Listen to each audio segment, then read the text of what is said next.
I'm I'm tired. Ugh, I am so tired. It has been one of those weeks that feels like the longest month of your life, you know? It's You'll excuse me if I don't have anything like prepared for this. I don't have slides and examples. I don't have a look back at his career, my favorite memories and roles that he played. No, I tried. I tried. I at one time in my head this was like a full scripted like biography on the man. You know, I was going to go into all the stuff that he had done before we knew him as a voice actor, like his time in Canadian radio as the announcer on the Smothers Brothers, and his like brief forays into like sketch comedy. You know, I was gonna go into all that. Like I was gonna like try to build up, you know, like a whole life story for him. I didn't want it to just be like, you know, we lost Optimus Prime because he's done so much more than that. The more I looked into it, the more I researched, the more I looked at old footage of him from before he really took off, footage of him behind the scenes, behind the microphone, like little interviews that I had never heard before. Just the more I took in, the more it all just started to break down.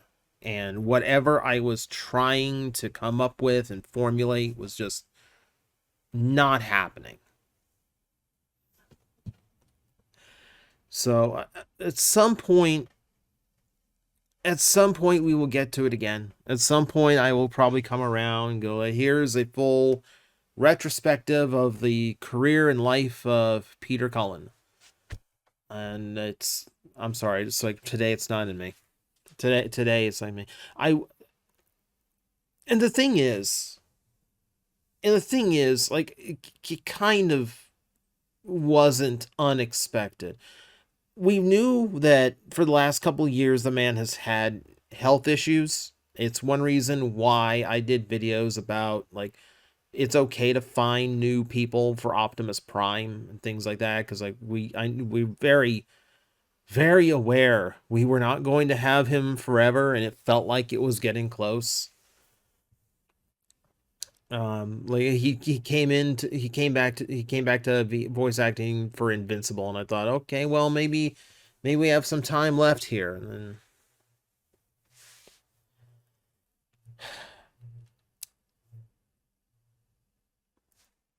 no, this God, I mean I feel like I should be presenting more. I feel like I should be better composed for this. Like, this is,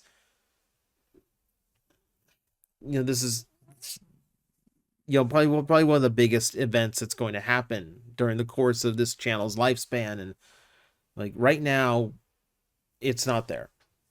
It's just not. So you'll excuse me if this video is very rambly. You'll excuse me if this is not very organized, if I don't have visuals for you. This is literally just me talking, remembering. There's really nothing else to it than that, because at the moment that's all I can do. You know, like this is just this has been this has been some of the most brutal 72 hours I can remember, you know, because Dolly Parton was bad.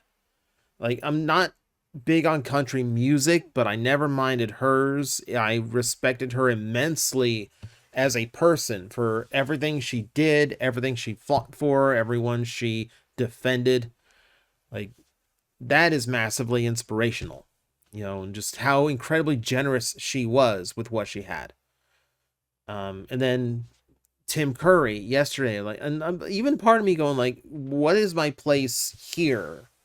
Because this is not supposed to be a channel for like bringing people down. It's not like my vibe that I try to go for is escapism. Like I try to give you like a little bit of relief from what is otherwise a really harsh world, especially right now. And I want to keep things positive. I want to keep things happy, but with Tim, it was like my thoughts are just too overwhelming. I have to talk about this. I have to get this off my chest because Tim Curry was a huge part of my childhood. There's very few people who are a bigger part than Peter Cullen, and there's no words to properly describe that, or you know put you like basically put you where my head is right now. It's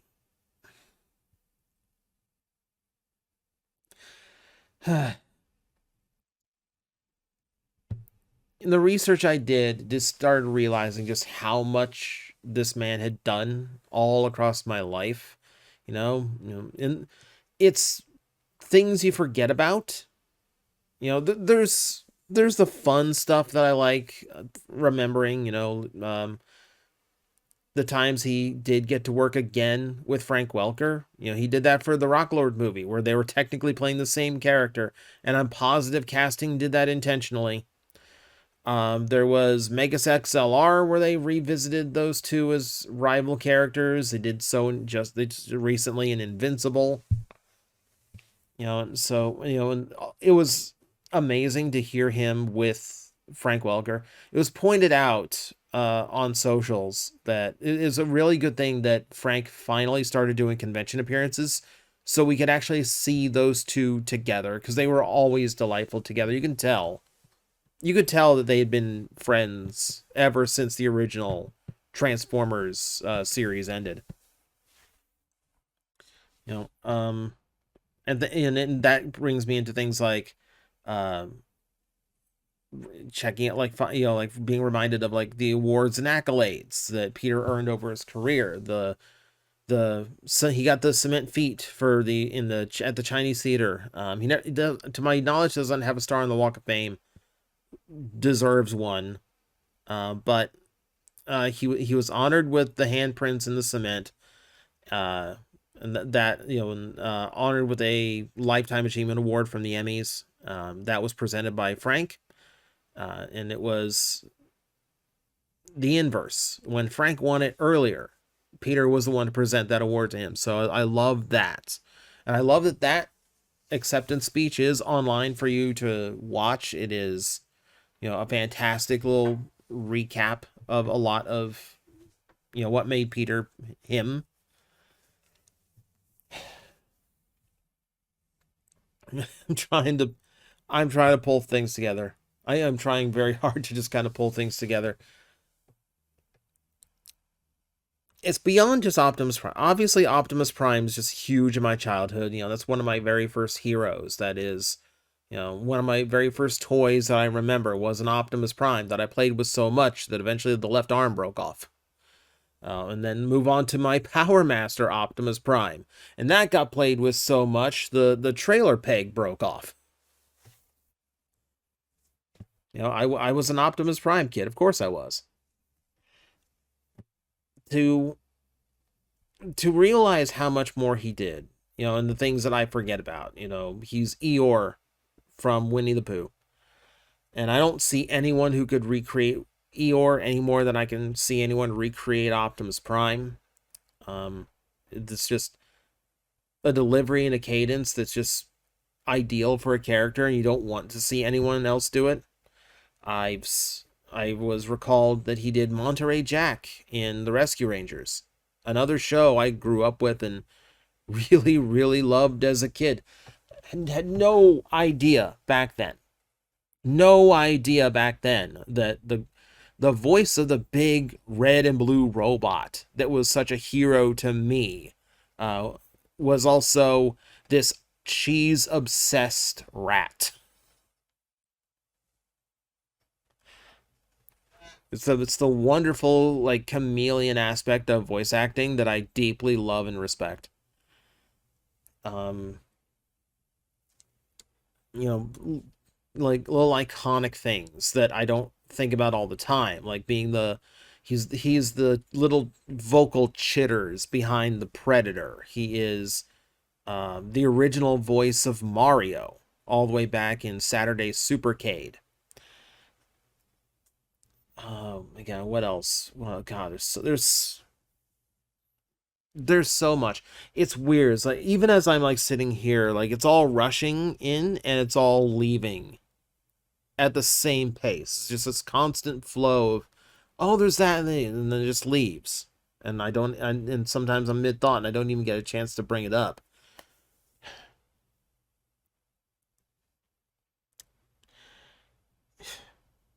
Yeah, it's hard to find all the thoughts. It's hard to find all the words, and I'm sure I'm gonna touch on this again. I'm sure when it hurts less, I'm probably going to go back and put together one of the videos that I was originally planning to. We'll do the same thing I do here. No monetization, no frills to it. Literally just raw thoughts, and there you go. Um, and in that case, just a lot cleaner and a lot more tidied. I was going back through Twitch. I woke up to this news. It's a horrible thing to wake up to because there's people directly messaging me on Patreon, people messaging me on Blue Sky and Discord, and it's all over the place. I have friends who I haven't talked to in years who are DMing me to check in on me. And it made me think back. So I did I did have the honor of meeting the man. It was very brief. It was at BotCon 2010 here in Florida, and it was extremely rushed because they had basically overbooked his autograph line. So it was by the time they got through to our section, it was no handshakes, no talk, just go up, get your autograph, and get out of line. And we can go on all day about Fun Pub and their organization skills later, but at the very least, I got to meet the man. I got to thank him for being my childhood. I have his autograph, and I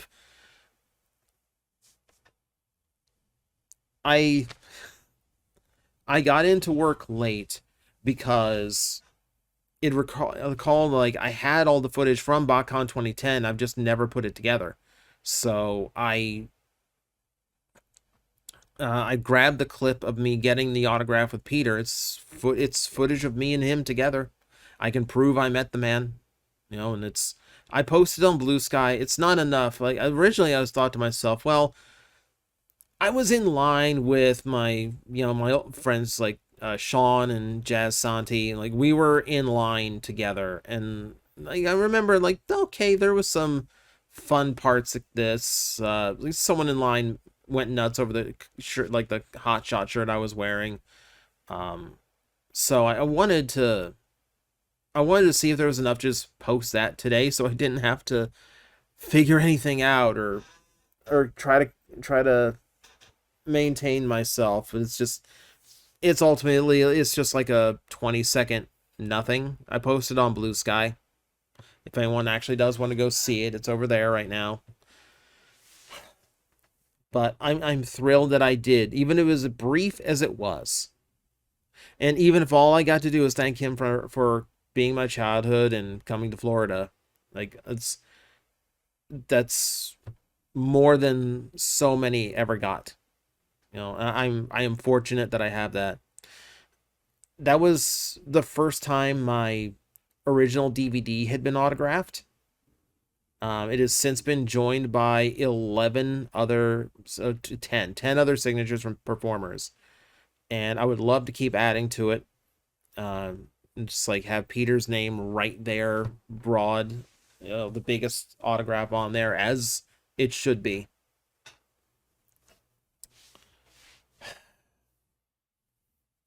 God.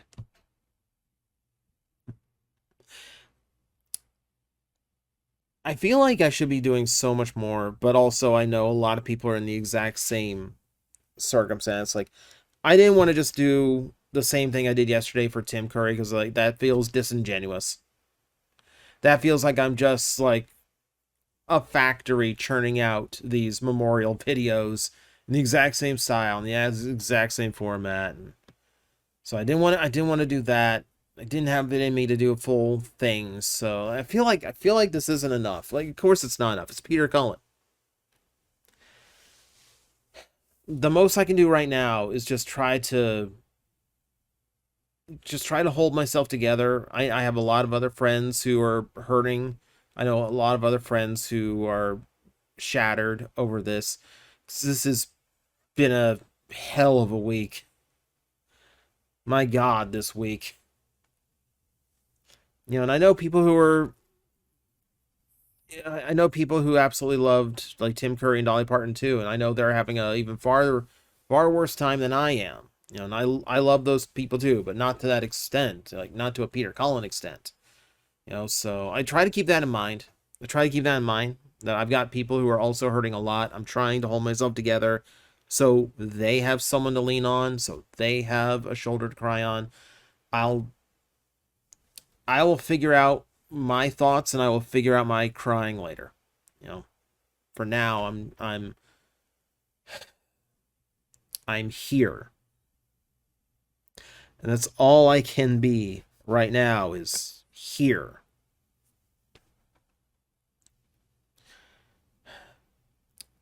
I could do a whole spiel about his entire career. I could go through and break down every single role he's ever done. You know, I could start bringing up the obscure ones, your Dungeons and Dragons, your Dino Riders, voicing the commercials on Toonami. Like hearing Optimus Prime talk about Dragon Ball Z gave me so much joy as a child. I guess I wasn't a child then. But you get the idea. You get the point. I don't think anything I could say in memorial to the man, or anything I could say about, oh, well, I love this character. I don't think anything beats the man's own words. And if there's any way to memorialize the man and to keep his legacy alive, it is to continue his most iconic words through, because it is not only the inspiration of Optimus Prime, they are some of the wisest words that you could ever live by. And that is to be strong enough to be gentle. And the philosophy behind that is anyone can be a bully. Anyone can be a bully. Anyone can be cruel. Anyone can call names, posture, make fun of people, belittle them. But there's no strength in that. This is such a backwards idea that like being a bully somehow, pushing people around makes you strong. No, it proves how weak you are, that you have to bring others down just to look strong yourself. That in order to look big, you have to make others seem small. That is not strength. That is cowardice. That is you being too much of a coward to be yourself. You have to posture. You have to put on this show in order to show how tough and strong you are. But the people who are genuinely strong don't need to do that. They genuinely don't. You look at all the criticism Dolly Parton took on for her defense of the LGBT community, despite being a country singer, and to face backlash, but still stick to your principles that everyone deserves to be taken care of and respected. That's strength. You look at Tim Curry, life threw horrible curveballs at Tim, but even bound to a wheelchair and debilitated, the man was still sharp-witted, good-spirited, trying to make people laugh, and he wanted other people to feel better all the time. That's strength. To be able to show kindness despite the cruelty of the world. To be able to look at all the atrocities and all of those telling you that this is just how things are, and to go, no, we should be better. We should be kinder. We should be better to each other. That's not easy to do. But to live by those words means you are showing more strength than anyone who ever had to resort to cruelty of, how things can be sometimes. It's a lot to live by. It's a lot to live by, but it's worth doing. So that is the best thing I can do to honor the man's memory. Like, not only to keep his roles alive and, you know, keep the love of the Optimus Prime and the Transformers in general going, but also those words alone, to just live by those words that created such an iconic hero. That means, that's how you keep the man alive. That's how you keep what he wanted and the spirit he wanted you to carry. You want to keep going, and I want to do that. I want to do that. I want to be strong enough to be gentle. I don't want to be scared of backlash. I don't want to be scared of, you know, what someone might say. I don't want to be scared of, like, being ridiculed. I want to be good for good people because they deserve someone strong enough to take all those blows and still stay, no. No, I am going to protect this person. That's what I want to be. If I do anything right by Peter Cullen, that's what I can do. And I would ask you to do the same. Be strong enough to be gentle. Because that is more than so many try to be these days, and we need more of it. So I'm going to leave you with that thought. Like I said, I'm sure I'll put together something a lot more professional and organized at some point, but for now, this is what I can do. This is what I have in me. So I'm gonna let you guys talk in the comment section below, and I don't know. We will hope for brighter days tomorrow. So I will see you then.